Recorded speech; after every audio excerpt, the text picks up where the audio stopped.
It's easy to look at the labels on our products and think that we know the whole story behind the label. You might see made in Italy and you think, oh, this is real espresso quality, and you may see made in China and you think something else. But sometimes that label can be lying to you, or at the very least, not telling you the whole truth. But here's something really strange that I've noticed. As coffee people, we can actually be pretty obsessed with transparency, equity when it comes to the coffee that we brew and drink. We want to know what country was it grown in, what altitude was it grown at, what's the variety. But more than that, we actually want to know what farm was this grown at, what's the name of the farmer, and was that person who is actually growing this coffee paid fairly and treated well throughout the process of growing that coffee and then getting it to the end consumer. But then when it comes to the equipment that we use to make that coffee, espresso machines, grinders, all this sort of stuff. It's like that part of our brain turns off and just doesn't engage in the conversation at all. We stop asking those questions, and the only questions that we ask is, how good is this grinder and what's the lowest price that I can get it at? The problem is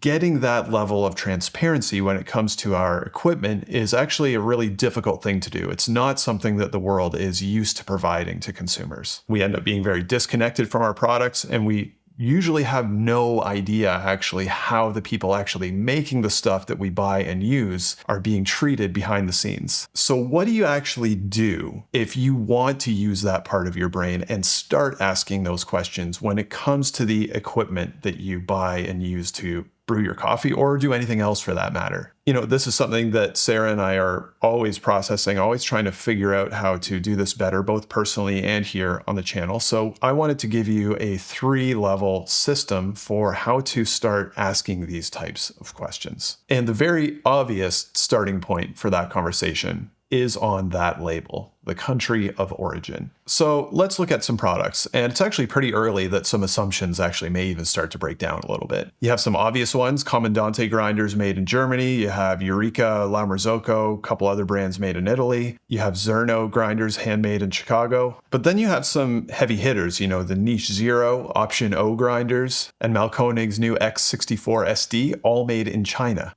Then you have companies like Weber Workshop's Real Precision operation who are producing their products in Taiwan and overseeing and controlling all of that production directly and in person. You have Baratza, an American-owned company also manufacturing in Taiwan. You have Taiwanese companies like Easy Presso who are manufacturing in China, and everything in between, it seems like. And before we go any further into the human side of this, some very interesting things about Chinese manufacturing in particular. When it comes to overall product quality, it can be very tempting to slip into a mindset where you see a made in China label and you translate that as a lower quality product. And that is actually just sort of an outdated mindset. However you may feel about this, China is the global manufacturing leader. And when it comes to the quality of the products that come out of China, China sort of acts like a little bit of a mirror. Sure, you can get a lot of cheap junk that is made in China, but on the other hand, some of the most durable, high-tech, and high-precision devices that we use on a daily basis are also made in China.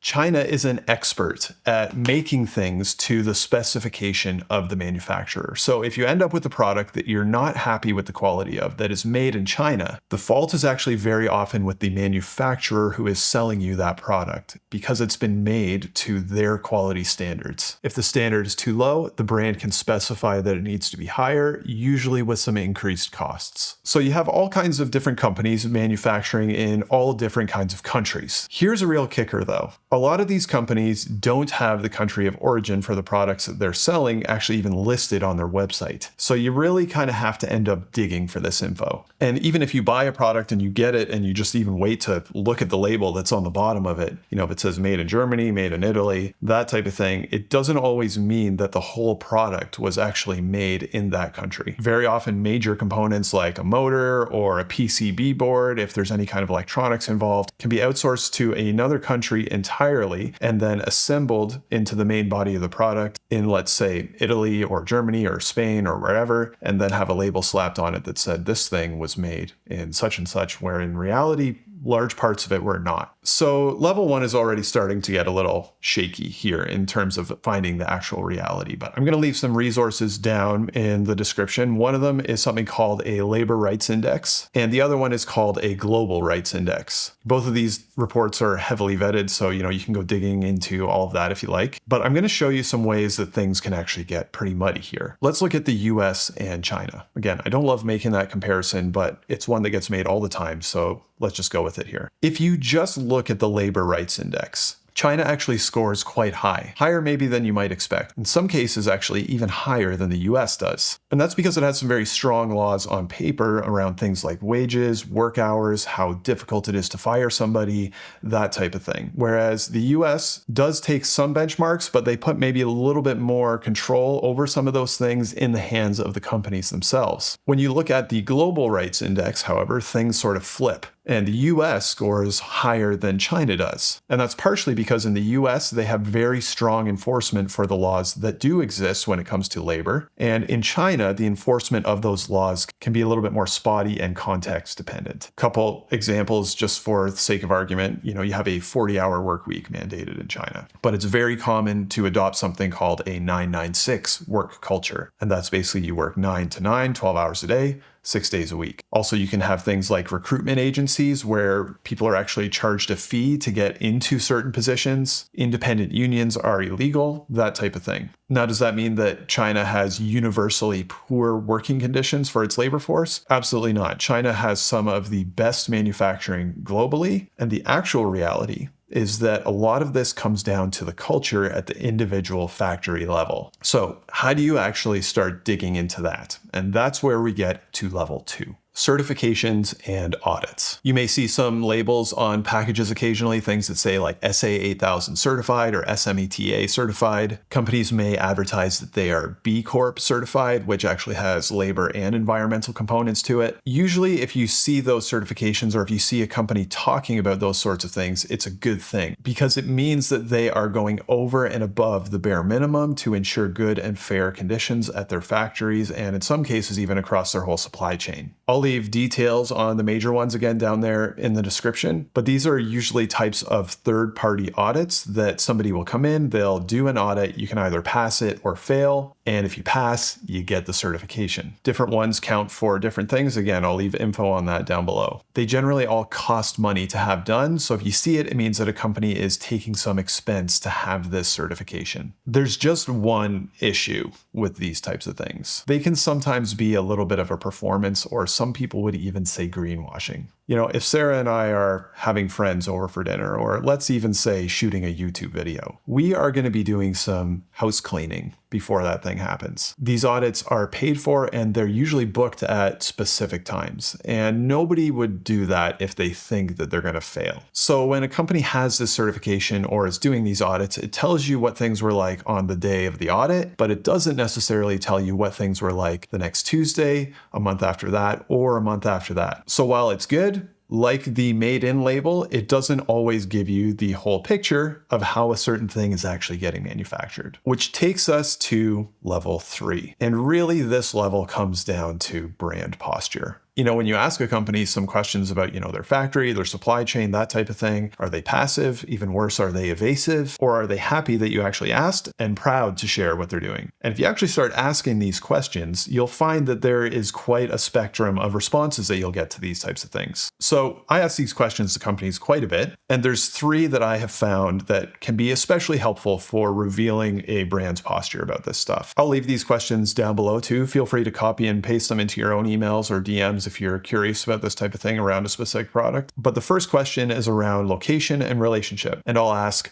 where is the factory that this thing is produced located? And how long have you worked with that factory? And depending on how complicated the product is, sometimes I'll say, are there any components that are outsourced elsewhere? And if you get a really generic answer, like we work with various trusted suppliers, you should have a red flag go up. That can often mean that they're moving around factory to factory, chasing whoever will give them the lowest price on a specific thing. However, if they name a specific city and you say, you know, we have been working with the same factory for like 6 years on this product, that can often be a signal of partnership and long-term commitment, which is usually a good thing. Second question is around those audits. Do you require third-party social audits? Again, if a company doesn't, you can sometimes get a response that sounds something like, our partners sign a strict code of conduct promise. Doesn't really mean anything. They're basically saying, trust me, bro. You're not that guy, pal. Trust me. You're not that guy. They may actually say, yeah, we're SA 8000 certified. We have SMATA. If they're B Corp, they usually blast that all over their website. Now, they may actually not have those audits. I find this is true, especially with smaller companies who are just getting off the ground or don't necessarily have the scale to take on that expense. That isn't always necessarily a bad thing. And actually, you can still glean something about the brand's posture by how they actually respond to this question. They may say something like, no, we don't. This is something that we're working towards. We're just not at that scale yet. Here's what we are doing. The third question that I ask can sometimes be the most revealing, and that is, when is the last time someone from your HQ